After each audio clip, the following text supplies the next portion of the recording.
एक कहानी ऐसी भी। आज की कहानी है कंजूस का नारियल। एक कंजूस को एक नारियल खरीदना था। दुकानदार ने कीमत बताई 2 रुपए। वो बोला कि बहुत महंगा है।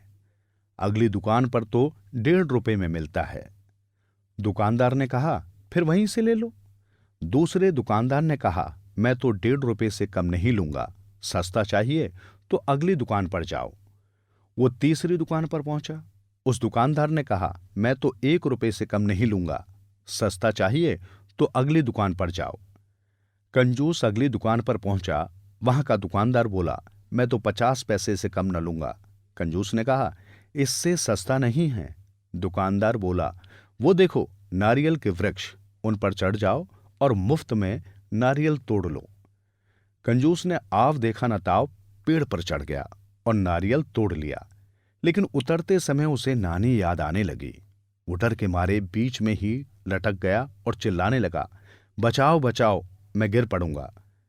इतने में उधर से एक ऊंट वाला निकला। उसने कहा मैं तुम्हारी टांग पकड़ता हूं, तुम धीरे से उतर आओ। जैसे ही उसने कंजूस की टांग पकड़ी, ऊंट चल दिया। वे दोनों लटकते रह गए। थोड़ी देर में उधर से एक हाथी वाला निकला। उसने कहा मैं तुम्हारी टांग पकड़ता हूं, तुम दोनों धीरे से नीचे आ जाना। लेकिन जैसे ही उसने टांग पकड़ी, हाथी आगे बढ़ गया। अब वे तीनों लटक गए और बचाओ बचाओ चिल्लाने लगे। इतने में उधर से एक घोड़े वाला आया।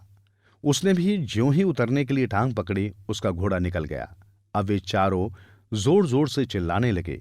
उनकी आवाज सुनकर एक गधे वाला वहां आ पहुंचा। उसने भी जैसे ही टांग पकड़कर उन्हें नीचे उतारना चाहा, गधा चिल्लाने की आवाज सुनकर डर गया और भाग निकला। अब पांचों एक दूसरे को पकड़कर लटक रहे थे। कंजूस पर सबका भार पड़ रहा था। वो बोला आप सबका वजन मेरे ऊपर आ रहा है और मैं भार से मरा जा रहा हूं, मेरे हाथ छूटने को हो रहे हैं। नीचे वाले चिल्लाकर बोले अरे भाई ऐसा मत करना, नहीं तो हम सबके सब मारे जाएंगे। कंजूस बोला ठीक है, तो मेरे द्वारा आप सबको बचाने की फीस तो तय करो। उनमें से एक ने कहा यदि तुम हाथ नहीं छोड़ोगे तो हम तुम्हें 100 रुपए देंगे। कंजूस ने खुशी खुशी बात मान ली, किंतु वो 99 के चक्कर में फंस गया और सोचने लगा मेरे नीचे बहुत आदमी लटक रहे हैं, सभी मेरे को 100 रुपए देंगे तो मेरे पास कितने रुपए इकट्ठे हो जाएंगे। वो कम पढ़ा लिखा तो था ही। अंगुलियों के पोर पर अंगूठे को घुमाकर पैसे जोड़ने लगा। गधे वाले के 100 रुपए, घोड़े वाले के 100 रुपए, हाथी वाले के 100 तथा ऊंट वाले के 100। किंतु गिनते गिनते एक हाथ ढीला हो गया, दूसरा वजन न संभाल सकने के कारण छूट गया और वे सब के सब धड़ाम से नीचे आ गिरे। चोट के मारे उनका बुरा हाल हो रहा था। इसलिए कहा जाता है कि किसी कार्य को जल्दबाजी में नहीं करना चाहिए।